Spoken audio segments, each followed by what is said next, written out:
Vamos lá, galera, nós vamos falar sobre orçamento secreto. Eu adoro coisas secretas.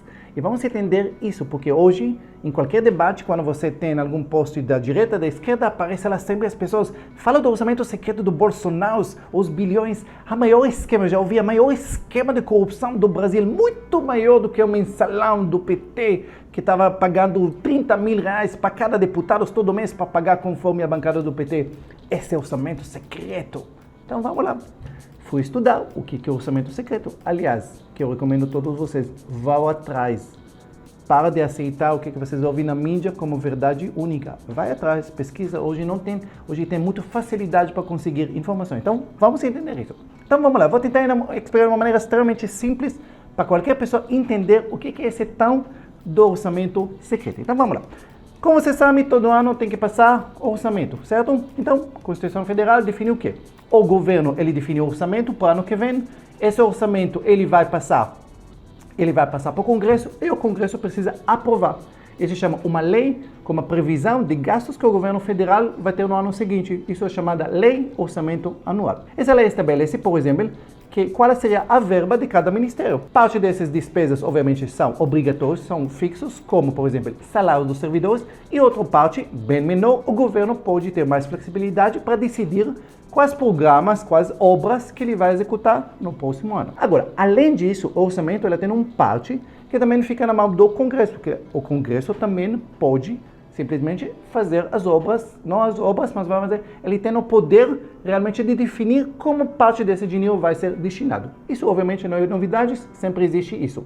Através do quê? Emendas parlamentares. Por essas emendas parlamentares, os deputados e senadores, eles podem destinar recursos federais, especialmente por investimento e coisas que é relacionadas mais à base eleitoral deles. Agora, vamos entender, existem 4 tipos de emendas parlamentares. Primeira coisa, emenda individual, ok? Esse é da autoria de cada deputado federal ou senador. Ele recebe um orçamento, daqui a pouco eu vou falar mais disso, e ele vai poder definir o que ele faz com esse orçamento.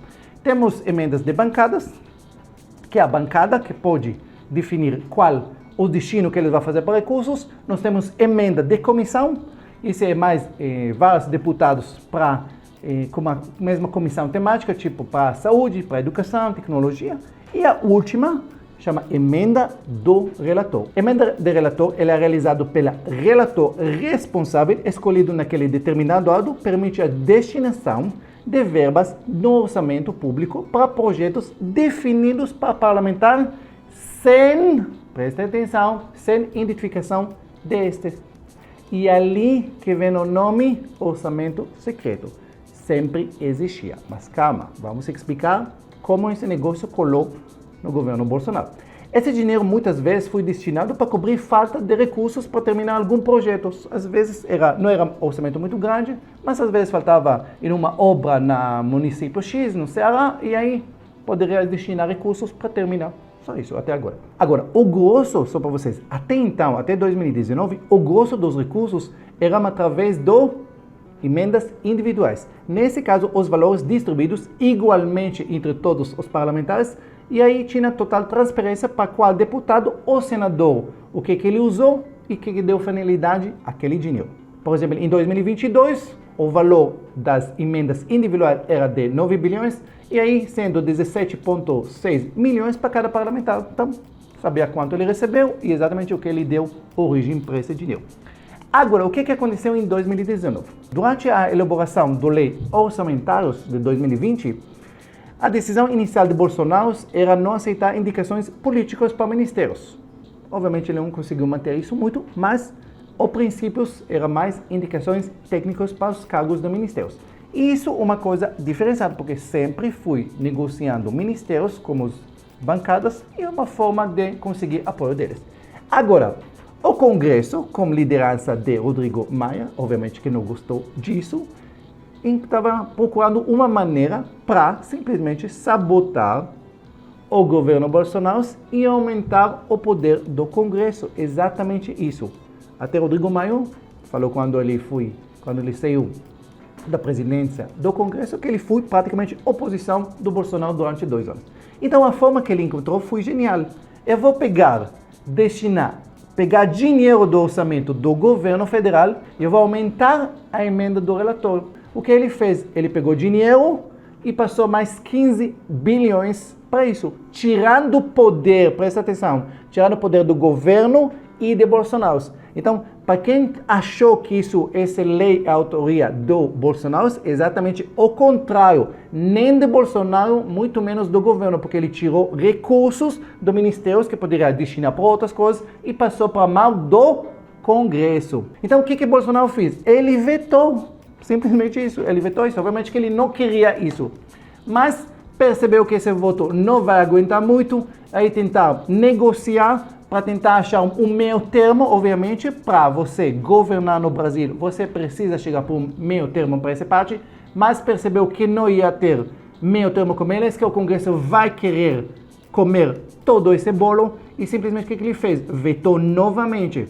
Só que esse vetou novamente, o Congresso derrubou, votando para derrubar, para aprovar esse orçamento secreto. Inclusive o PT votaram a favor de derrubar esse veto de Bolsonaro, que seja claro isso. Então, o que Bolsonaro pode fazer se ele não gosta disso? Nada, simplesmente isso.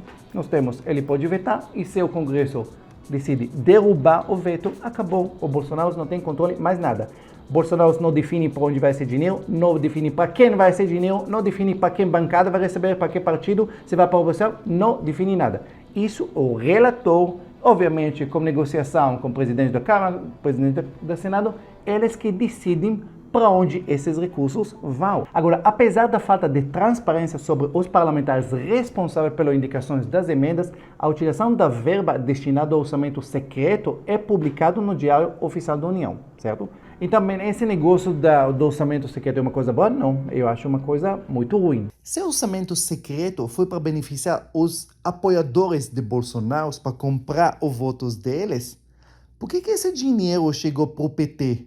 Posso entender? Por que na lista dos recebedores do orçamento secreto está 6 parlamentares do PT que receberam mais de 60 milhões de reais? Posso entender? Por que partidos da oposição receberam mais de 156 milhões desse dinheiro? E a vice da Simone Tebet, que falou tanto desse esquema de corrupção, por que eles estão usando esse dinheiro? Por que eles receberam, ela e a Soraya, 114 milhões? Um dinheiro que está praticamente, um dinheiro gigante, 15 bilhões, que foi retirado do orçamento e foi dado para a mão dos parlamentares e senadores. Parte do dinheiro vai ser destinado para lugares bons e parte deles, Deus sabe para onde vai esse dinheiro. Essa semana, a Polícia Federal prendeu suspeitos de desvio de dinheiro do orçamento secreto, e esses envolvidos estão ligados ao PDT, o partido de Ciro Gomes, que adivinha quem ele está apoiando no segundo turno?